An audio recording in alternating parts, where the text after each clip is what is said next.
Ikigai, लंबे और खुशहाल जीवन का जापानी रहस्य। A book by Hector Garcia and Francesc Miralles. Ikigai का क्या मतलब है? यह एक जापानी शब्द है जो दो शब्दों से मिलकर बना है। इकी जिसका अर्थ है जीवन, जीना, गाय जिसका अर्थ है कारण, मूल्य, योग्यता। मतलब इकिगाई का अर्थ है जीने का एक कारण। इसका सामान्य अर्थ है हमेशा व्यस्त रहने से मिलने वाला आनंद। इकिगाई एक जापानी अवधारणा है जो लोगों को यह पता लगाने के लिए प्रोत्साहित करती है कि उद्देश्य और खुशी से भरा जीवन जीने के लिए वास्तव में क्या मायने रखता है। जापानी मानते हैं कि हर इंसान का कम से कम एक इकिगाई होता ही है जो उन्हें खुद को समझने के बाद ही मिल पाता है। इकिगाई मिलना बहुत मुश्किल होता है। लोगों की पूरी ज़िंदगी इसे ढूंढने में निकल जाती है। आपको जानकर आश्चर्य होगा कि आपका भी एक इकिगाई है। इकिगाई रोज़मर्रा के जीवन में खुशी, संतुष्टि और अर्थ खोजने का सार प्रस्तुत करता है। यह एक जीवन भर की यात्रा है, कोई मंजिल नहीं। यह विकास, योगदान और वर्तमान पल में खुशी खोजने के बारे में है। अक्सर शोर और व्याकुलता से भरी दुनिया में अर्थ और पूर्ति की तलाश महत्वपूर्ण हो जाती है। जापानी संस्कृति में निहित इकिगाई एक गहन दर्शन प्रदान करता है जो सीमाओं से परे है और सार्वभौमिक मानव इच्छा की बात करता है। इकिगाई का इतिहास। प्राचीन जापानी दार्शनिक शब्द इकिगाई की उत्पत्ति हियान काल में हुई थी। इसे जापान के ओकिनावा द्वीप समूह में एक संस्कृति के रूप में प्रसिद्ध माना जाता है। यह जापान और दुनिया भर में बुजुर्गों और नई पीढ़ी के बीच लोकप्रिय हो रहा है। जापानी संस्कृति में खुशी और खुशहाली को इकिगाई से जोड़ना, अर्थ खोजना और तनावपूर्ण रोज़मर्रा की स्थितियों का सामना करते हुए मजबूत बने रहना आम बात है। अक्सर जापानियों को उनके आत्म परिभाषित इकिगाई के आधार पर उनके धीरज, अनुशासन और दृढ़ संकल्प के लिए जाना जाता है। इकिगाई हर एक के अंदर छुपा हुआ होता है। कुछ लोगों को अपना इकिगाई मिल जाता है तो कुछ लोग उसकी खोज में होते हैं। हमारा इकिगाई हमारे भीतर काफ़ी गहराई तक छुपा हुआ होता है और उसे खोजने के लिए संयम की आवश्यकता होती है। ओकिनावा के लोग कहते हैं कि उनके सुबह उठने के पीछे एक ही वजह होती है और वह है उन्हें मिला हुआ उनका इकिगाई। इकिगाई खोजने के 4 महत्वपूर्ण प्रश्न। पहला, आपको क्या पसंद है?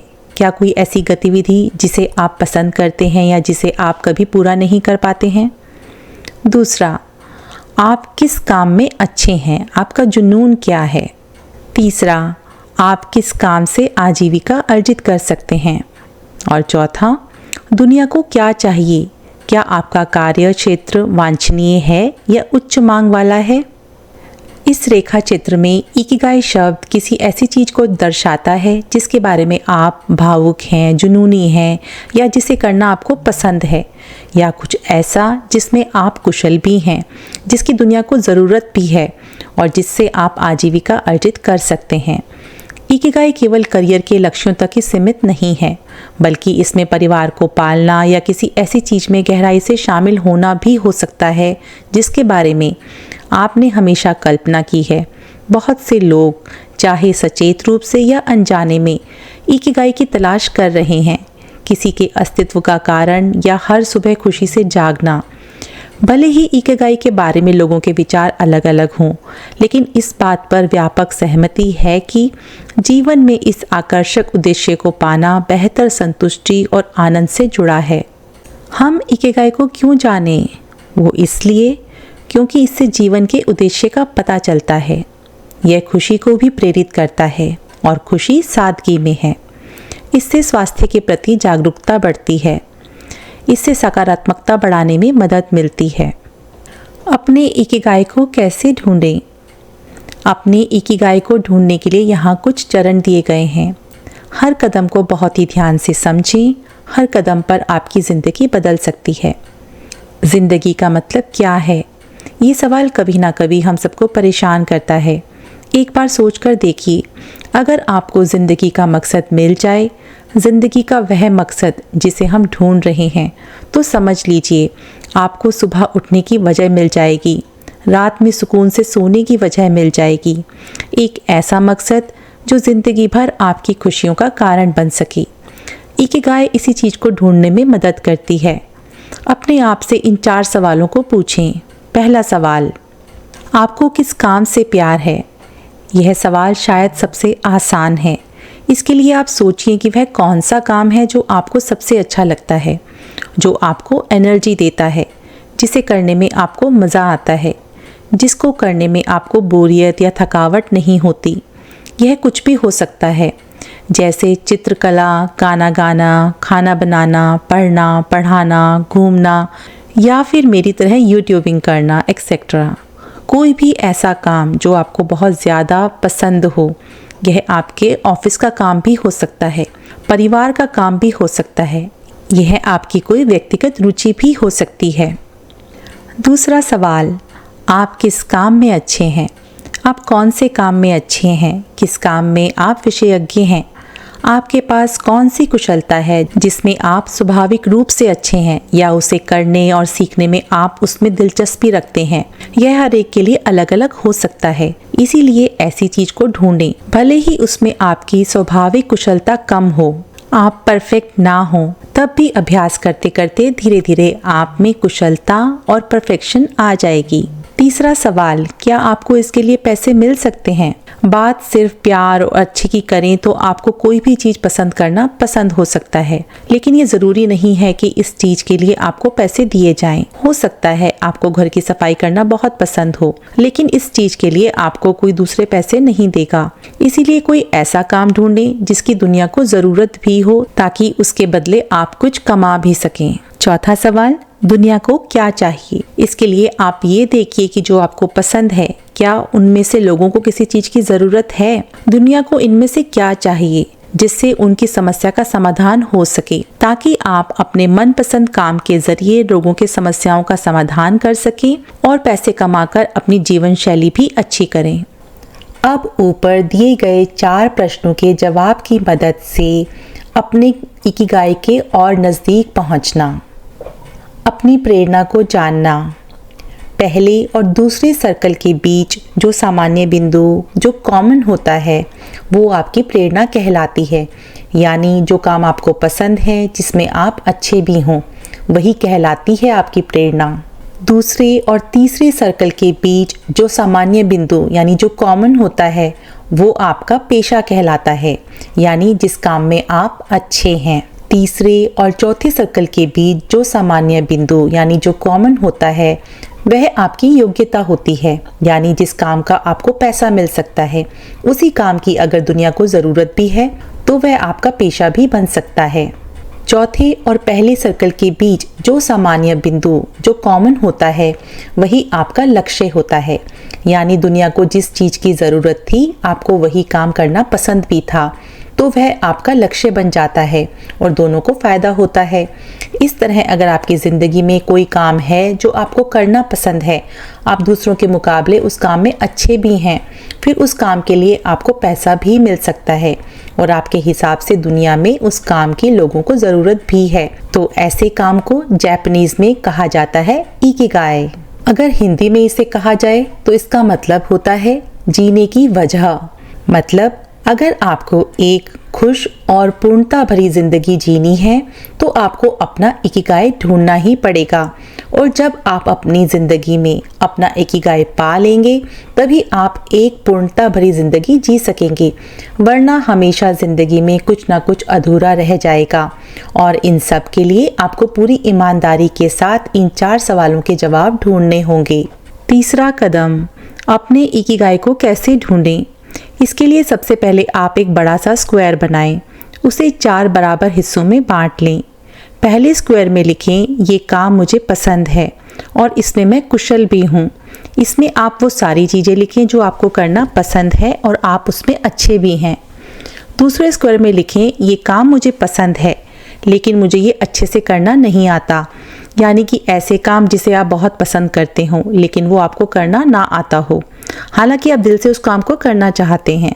तीसरे स्क्वायर में लिखें, ये काम मुझे पसंद नहीं लेकिन इन्हें करना ही है। यानी ऐसी चीज़ें जिन्हें करना आपको पसंद नहीं है लेकिन इसे मजबूरी में करना पड़ता है। जैसे आपको प्रोग्रामिंग पसंद नहीं है लेकिन नौकरी में रहने और पैसे कमाने के लिए इसे करना पड़ता है। चौथे स्क्वायर में लिखें, ये काम मुझे पसंद नहीं है, मुझे अच्छे से करना भी नहीं आता। यानी ऐसी चीज़ें जो आपको पसंद भी नहीं है और आप उसमें अच्छे भी नहीं हो, फिर भी आपको मजबूरी में करनी पड़ती हैं। इन्हें लिखने के बाद आप देखें कि आप अपना ज़्यादातर समय किन कामों में बिताते हैं, कितना समय उन कामों को देते हैं जिसमें आप अच्छे भी हैं और पसंद भी है आपको, कितनी बार वो काम करते हैं जो आपको पसंद नहीं है। लेखक ऐसा करने की सलाह इसलिए देते हैं क्योंकि ज़्यादातर लोग वैसे कामों में ज़्यादा समय देते हैं जो उन्हें करना पसंद नहीं है, इसीलिए उन्हें अपना पैशन नहीं मिल पाता और ज़िंदगी में अधूरापन महसूस होता है। और ये लोग नीचे वाले 2 स्क्वायर्स में ज़्यादा समय बिताते हैं। लेकिन अगर आपको अपना पैशन ढूंढना है, अपनी प्रेरणा ढूंढनी है, तो ऊपर वाले 2 कामों में अपना ज़्यादा समय देना होगा। बिना अपनी नौकरी को छोड़े हुए आपको कोशिश करनी होगी और इन्हें करते हुए ऊपर वाले कामों में ज़्यादा समय देना होगा। इन कामों पर ध्यान केंद्रित करें जिन्हें आप पसंद करते हैं और इन्हें करने में आपको मज़ा भी आता हो, जिससे आगे चलकर आप पैसे भी कमा सकते हैं। और विश्वास रखें कि अगर आप ईमानदारी से इसे ढूंढेंगे तो आपको अपना इकिगाई ज़रूर मिलेगा। जापानीज़ लोगों की लंबी खुशहाल ज़िंदगी और स्वस्थ रहने के रहस्य। जापान के ओकिनावा के लोगों की ज़िंदगी में कुछ खास आदतें शामिल हैं जिसकी वजह से वो इतनी लंबी, खुश, संतुष्टिदायक और गुणवत्तापूर्ण ज़िंदगी जीते हैं। तनाव। जापान के लोगों का मानना है कि तनाव और अवसाद लंबी उम्र के दुश्मन हैं, इसीलिए एक खुशहाल ज़िंदगी जीने के लिए तनाव को हमेशा दूर रखना चाहिए। खान पान। जापान के लोग कभी भी भरपेट खाना नहीं खाते हैं, वो हमेशा अपनी भूख का 80% ही खाते हैं। इसके लिए आप जब भी खाना खाएं, जैसे ही आपका पेट भरने वाला हो तुरंत खाना बंद कर दें। शुरुआत में आपको शायद पता ना चले कि कब आपने 80% खा लिया है, लेकिन जैसे जैसे आप इसको करेंगे तो धीरे धीरे सीख जाएंगे। जापान के लोग रोज़ औसतन 18 अलग अलग तरह के खाना खाते हैं, फल और सब्जियां खाते हैं। एक समय में एक काम। आप जो भी काम करते हैं उसको करते समय आपका ध्यान केंद्रित होना बहुत ज़रूरी है। ध्यान केंद्रित होने से आपके काम में बहाव आता है, जिससे आप वो काम बहुत ही आसानी और बिना थके कर सकते हैं। इसलिए हमेशा वो काम चुनें जिसे करने के लिए आपको अनुसंधान करना पड़े, यानी रिसर्च करनी पड़े, आपको मेहनत करनी पड़े, आपके दिमाग को हमेशा सोचना पड़े ताकि आपका ध्यान केंद्रित हो। हमें ऐसा लगता है कि एक साथ एक से ज़्यादा काम करने से हम अपना समय बचाते हैं और ज़्यादा काम कम समय में ख़त्म कर सकते हैं, लेकिन ऐसा करने के वैज्ञानिक प्रमाण इसके बिल्कुल विपरीत हैं। रिसर्च में, अनुसंधान में ये साबित हुआ है कि जो लोग एक समय में एक से ज़्यादा काम करते हैं वो काम को देर से ख़त्म करते हैं, साथ ही उस काम को करते समय वो बिल्कुल भी प्रोडक्टिव नहीं होते। इसलिए हमें एक समय में पूरे ध्यान के साथ एक ही काम करना चाहिए। सेवानिवृत्ति और स्वास्थ्य। क्या आपको पता है कि जापानी भाषा में सेवानिवृत्त जैसा कोई भी शब्द नहीं है? जापान के लोग अपने काम से कभी भी सेवानिवृत्त नहीं होते हैं, वो पूरी ज़िंदगी कुछ ना कुछ काम करते ही रहते हैं। वहीं अगर हम दूसरी तरफ दूसरे देशों की बात करें तो लोगों को जल्दी से जल्दी सेवानिवृत्त चाहिए, क्योंकि उनको कैसे भी करके अपने काम से छुटकारा चाहिए।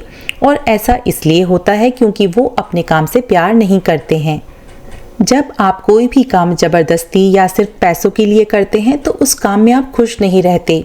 जिस कंपनी के लिए आप काम करते हैं उसको भी आपसे ज़्यादा मदद नहीं मिलती है। इसलिए लंबी और खुशी से भरी ज़िंदगी जीने के लिए आपको अपने काम से प्यार होना चाहिए। तब आप कभी सेवानिवृत्त के बारे में सोचेंगे नहीं, क्योंकि आपकी खुशी अब आपके काम में होगी, ना कि घर में बैठकर शरीर को जंग लगाने में। ज़्यादा देर तक बैठने से शायद आपको शारीरिक आराम मिले, लेकिन इससे आपके सेल्स को नुकसान होगा। ज़्यादा देर तक बैठने से आप जल्दी बूढ़े हो जाएंगे।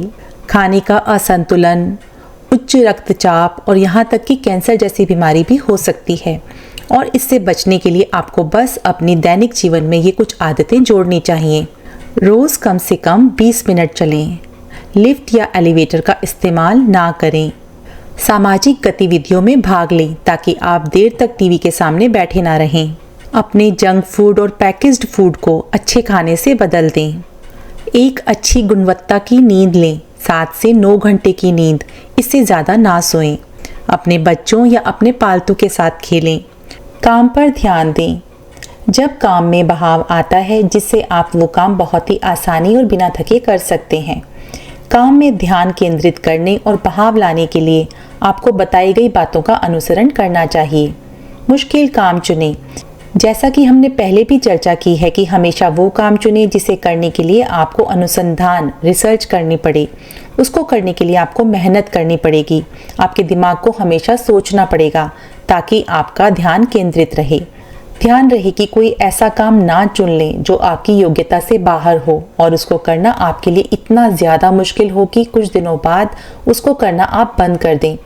कोई ऐसा काम भी ना करने लग जाएं जो आपके लिए बहुत ही ज़्यादा आसान हो, जिसे करते समय आप ऊब जाएं और उसको करना बंद कर दें। स्पष्ट उद्देश्य। किसी भी काम को करने से पहले आपके पास उसको करने का एक स्पष्ट उद्देश्य होना चाहिए कि आपको क्या करना है, कब करना है, किस लिए करना है और क्यों करना है। ये सब बातें आपको पहले से पता होनी चाहिए। उसको ख़त्म करने के लिए एक अंतिम तारीख होनी चाहिए ताकि उसको आप समय पर ख़त्म कर सकें और उसको आगे के लिए ना टालें।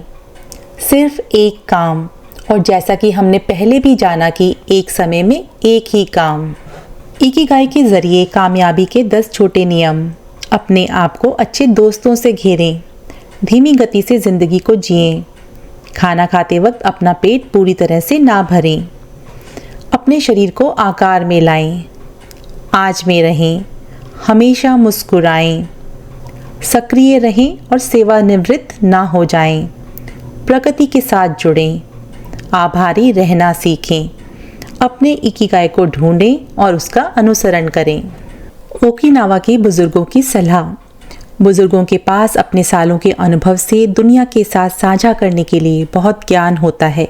हम में से जो अभी युवा हैं वे कभी कभी ऐसा दिखावा कर सकते हैं जैसे वे सब कुछ जानते हैं, लेकिन हमें अपने से वरिष्ठ पीढ़ी से ज़िंदगी के बारे में ज़रूरी बातें सीखनी चाहिए जिन्हें वो हमसे ज़्यादा और अच्छे से जानते हैं। और इसके साथ साथ जो आपके पास है उसके साथ जीवन का आनंद लेने पर ध्यान केंद्रित करें, बजाय इसके कि क्या गलत हो रहा है या नहीं है। ऐसा करने का एक शानदार तरीका ये है कि आप अपने आसपास के सभी लोगों, यहाँ तक कि अजनबियों से भी जुड़ें और इस बारे में ओकिनावा के पुराने समय के लोग आपको मिलने वाले हर इंसान के साथ मुस्कुराने और खुले दिल से बात करने का सुझाव देते हैं। इससे विकसित होने वाले दोस्ती के रवैये से आपको जीवन भर कई लोगों के साथ दोस्ती बनाने और विकसित करने में मदद मिलेगी। ओकिनावा के बुजुर्ग भी इस तरह प्यार से रिश्ते बनाने और उन रिश्तों को बनाए रखने की सलाह देते हैं। स्वस्थ रहने का एक नियम है दिन भर चलते रहना। ओकिनावा के निवासियों का सुझाव है कि स्वस्थ रहने के लिए आपको हमेशा खेल खेलने या दौड़ने की ज़रूरत नहीं है। इसके लिए आप अपनी सुविधा अनुसार कोई भी चलने वाली गतिविधि तय कर सकते हैं, क्योंकि शुरुआत में ये मुश्किल लग सकती है। इसीलिए ओकिनावा अपने दौड़ व्यायामों के रूप में सादगी रखने की कोशिश करते हैं। आस पड़ोस में टहलना, दिन में बगीचे या मस्ती में गाना जैसे कुछ आसान तरीके हैं जिन्हें वे बार बार कर सकते हैं। इस तरह शरीर और मन की गति को बनाए रखने के लिए आप भी थोड़ी थोड़ी देर में उठकर चलें। जापानी लोगों की लंबी जिंदगी जीने का राज। जापानी बूढ़े बुजुर्ग लंबा जीवन जीने के लिए इन 5 रहस्यों को साझा करते हैं। पहला, चिंता ना करें। लंबे जीवन का रहस्य चिंता ना करना है और अपने दिल को जवान बनाए रखने के लिए उसे बूढ़ा ना होने दें। अपने चेहरे पर एक अच्छी मुस्कान के साथ अपने दिल को लोगों के सामने खोलें। अगर आप मुस्कुराते हैं और अपना दिल खोलते हैं तो आपके नाती पोते और बाकी सभी लोग आपको देखना चाहेंगे। चिंता से बचने का सबसे अच्छा तरीका है बाहर निकलना और लोगों से मिलना जुलना। जापान के बूढ़े बुजुर्ग लोग अक्सर इस काम को करते हैं। यही कारण है जिसकी वजह से वे लोग इतने समय तक जिंदा रह पाए हैं। सीधे शब्दों में कहें तो उनके अनुसार लंबा जीवन जीने के लिए आपको चिंता करने की बजाय खुश रहने की जरूरत है। किसी को भी परेशानी में डाले बिना दूसरों के साथ समय बिताना और मौज मस्ती करना ही मायने रखता है। दूसरा, अच्छी आदतें बनाएं। लंबे जीवन के लिए अच्छी आदतें सबसे ज़्यादा मायने रखती हैं। आज के समय में देर से उठना सबसे बड़ी बुरी आदत बन गई है। देर से उठने की वजह से आपका शरीर फुर्तीला नहीं रह जाता, जिसकी वजह से आप पूरे दिन आलसी बने रहते हैं। तो सबसे पहले सुबह जल्दी उठने की आदत डालें और सुबह कोई ऐसा काम करें जो आपके शरीर को फुर्तीला बना दे। कोई ऐसा काम करें जो आपको सुकून दे। आप सुबह जल्दी उठकर दौड़ना या टहलना चुन सकते हैं।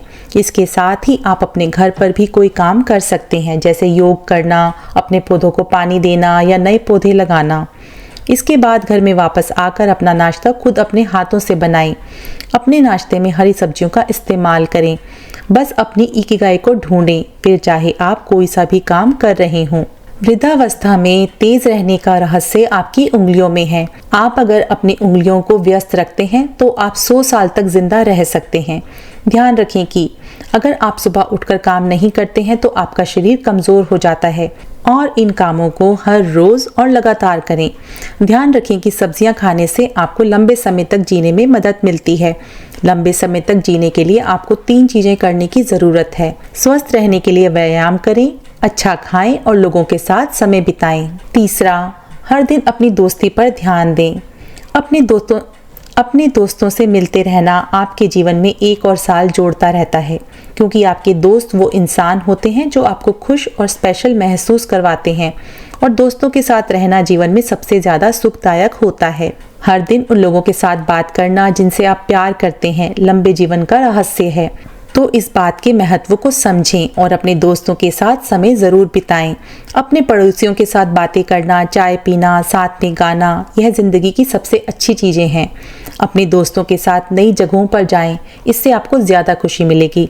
लंबी ज़िंदगी का यही रहस्य है, लोगों के साथ मिलना और एक जगह से दूसरी जगह जाना। चौथा, अधूरा जीवन जिएं।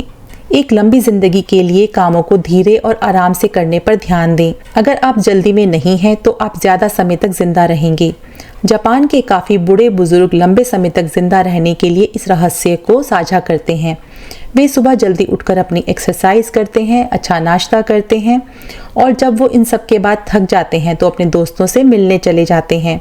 हर दिन कई अलग अलग चीज़ें करना आपके जीवन को बढ़ाता है। जैसा कि आजकल लोग अपने व्यस्त दिनचर्या की वजह से काफ़ी ज़्यादा व्यस्त रहते हैं और कभी कभी अपने काम से ओवरवेल्म भी हो जाते हैं, लेकिन ऐसा करना कभी भी आपकी ज़िंदगी को बढ़ा नहीं सकता। इसीलिए ओवरवेल्म होने पर एक समय में एक काम पर ध्यान दें। ऐसा करके आप अपने आज के काम को सही तरीके से पूरा भी कर सकते हैं। ध्यान रखें कि लंबी जिंदगी का रहस्य जल्दी सोना, जल्दी उठना, टहलने जाना है। अगर आप शांति से रहते हैं और छोटी छोटी चीज़ों का आनंद लेते हैं, अपने दोस्तों के साथ मिलते हैं, तो आपको ज़्यादा और स्वस्थ जीने से कोई नहीं रोक सकता है। पांचवा, आशावादी बने। हर दिन खुद से कहें, आज का दिन स्वास्थ्य और ऊर्जा से भरपूर होगा। इसे पूरी तरह से जिएं। बेशक आपकी उम्र कितनी भी हो या आप कितना भी कमज़ोर महसूस कर रहे हों, खुद से कहें, मुझे अभी भी बहुत कुछ करना है। और यह कहते हुए ज़ोर से हंसें। हंसी सबसे ज़रूरी चीज़ है, इसीलिए आप जहाँ भी जाते हैं वहाँ हंसें। इससे आपका और आपके साथ रहने वाले हर इंसान का मूड अच्छा रहेगा और काम करने के लिए आपको प्रेरणा मिलेगी। आप अपना समय किस मूड में बिताते हैं, यह बहुत मायने रखता है। आंकड़ों को देखें तो जो लोग उदास, दुखी या गुस्से में अपना ज़्यादा समय बिताते हैं, उनकी मौत ज़्यादा हंसने और खुश रहने वाले लोगों से पहले होती है। इसीलिए हंसने को अपनी प्राथमिकता बनाएं। खुद को इस जीवन में रहने के लिए भाग्यशाली समझें। अपने जीवन को हर एक दिन के लिए धन्यवाद कहें। दूसरों का धन्यवाद अदा करें, दूसरों की मदद करें। इससे आपको खुशी और संतुष्टि महसूस होगी। लंबा जीवन आपके ही हाथों में है, बस इसे अपनाएं। लोगोथेरेपी से इकिगाई। लोगों के ना खुश रहने का सबसे बड़ा कारण जीवन में किसी उद्देश्य का ना होना है। जीवन में उद्देश्य ना होने की वजह से जीवन सार्थक नहीं लगता और यह आपकी उदासी की वजह बन जाता है, जिससे ज़्यादा समय तक खुश रहना असंभव हो जाता है। यहाँ तक कि कई लोग उम्मीद छोड़ देते हैं और आत्महत्या करने की भी कोशिश करते हैं, जो बहुत बड़ी समस्या है। इस समस्या को दूर करने के लिए आप पुस्तक में बताई गई लोगोथेरेपी टेक्निक का इस्तेमाल कर सकते हैं। लोगोथेरेपी क्या है? लोगोथेरेपी मरीजों को अपने न्यूरोसिस का सामना करने के लिए चेतन रूप से अपनी जिंदगी के उद्देश्य की खोज करने के लिए प्रेरित करती है।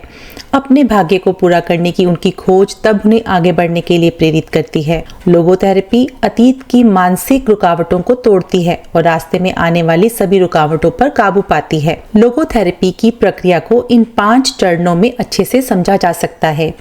इंसान अंदर से खाली, निराश या चिंतित महसूस करता है। थेरेपिस्ट उन्हें दिखाते हैं कि वह जो महसूस कर रहे हैं वह एक उद्देश्यपूर्ण जीवन पाने की इच्छा है, जिससे मरीज को उस खास समय में अपने जीवन के उद्देश्य का पता चलता है। मरीज अपनी मर्जी से उस भाग्य को स्वीकार या अस्वीकार करने का फैसला करता है, जिससे उसकी पूरी जिंदगी जुड़ी हुई होती है। और जब मरीज को अपनी जिंदगी के लिए ये नई प्रेरणा मिल जाती है तो उसकी ये नई प्रेरणा उसे रुकावटों और दुखों को दूर करने में मदद करती है। अगर इंसान को ऐसा करने में मदद की ज़रूरत है, लोगोथेरेपी उन्हें विजुअलाइजेशन के जरिए मदद करती है। उन्हें अपनी ज़िंदगी के उद्देश्य की खोज में और बाद में परेशानियों पर काबू पाने में मार्गदर्शन की ज़रूरत होती है, ताकि वह अपने उद्देश्य की ओर बढ़ सकें। लोगोथेरेपी के अनुसार जीवन में अपने उद्देश्य की खोज करने से इंसान को उस खाली जगह को भरने में मदद मिलती है। इकागाई से जीवन के सबक। एक बुद्धिमान इंसान को जिंदगी के सुखों को टालना नहीं चाहिए, बल्कि इस बात के लिए हमेशा सजग रहना चाहिए कि उन पर निर्भरता उन्हें संतुष्टि का गुलाम बना सकती है। इसीलिए आपको दिल से खुश रहने की आदत बनानी चाहिए, बजाय उन सुखों के लिए तैयार रहने के जो कुछ समय में गायब हो जाते हैं। वर्तमान वह है जो अभी है, और ये वह एक शक्तिशाली चीज़ है जिसे हम नियंत्रित कर सकते हैं और जिसके ज़रिए अपनी आज और आने वाले जीवन को नियंत्रित कर पाएंगे। जिन चीज़ों से हम प्यार करते हैं वे एक पेड़ के पत्तों की तरह होती हैं, जो हवा के झोंके के साथ कभी भी गिर सकती हैं। हमारे पास जो कुछ भी है और जिसे हम प्यार करते हैं वह किसी न किसी बिंदु पर जाकर गायब हो जाएगा। इसीलिए हमें इसके बारे में नकारात्मक हुए बिना इसके साथ खुश रहने के लिए सजग रहना होगा। हमें आज भी खुश रहना चाहिए और इसे ध्यान में रखने से हमें नुकसान के समय ज़्यादा दर्द से बचने में मदद मिलती है। हमारे इकिगाई से जुड़ने के लिए कोई निश्चित योजना नहीं है, इसीलिए इसे ढूंढने के बारे में ज़्यादा चिंता ना करें। बस आप जिसे प्यार करते हैं उसमें व्यस्त रहें, साथ ही उन लोगों से घिरे रहें जो आपसे प्यार करते हैं। हम अपने जीवन का उद्देश्य नहीं बनाते, हम उसे अपने मनपसंद काम को करते हुए ढूंढते हैं। इसीलिए अपने काम को पूरी भावना के साथ करें। हम में से हर एक के पास जीने का एक व्यक्तिगत कारण है, उसे ढूंढें और जीवन के उद्देश्य को पूरा करने के लिए जिंदगी जिएं। रोज की स्वस्थ आदतें। भरपेट खाना ना खाएं, तनाव मुक्त रहें, आराम करें, अच्छा खाएं, अपने शरीर और मन को व्यस्त रखें, बहुत मेहनत करें, मुस्कुराएं, लोगों से मिलें। निष्कर्ष तो दोस्तों, ये है जापानी लोगों की खुश और स्वस्थ रहने का रहस्य, जिसे इकिगाई कहते हैं, जिसमें हमने सीखा कि पूरे मन से काम करने पर ज्यादा समय, ऊर्जा और ध्यान देना चाहिए। अपने मन चाहे काम से लोगों की जिंदगी में वैल्यू ऐड करना चाहिए, ताकि आप भी अपने पैशन का काम करें और लोगों की समस्या भी सुलझ जाए। और जीवन में एक स्पष्ट उद्देश्य बनाकर उसके लिए जीना चाहिए। हमें उम्मीद है कि आपने जुनून, खुशी और स्वास्थ्य के बारे में कई ज़रूरी बातें सीखी होंगी। अब इन्हें अपनी ज़िंदगी में अपनाएं और अपना काम पूरी भावना के साथ करते हुए कामयाब बने। Thank you so much for listening.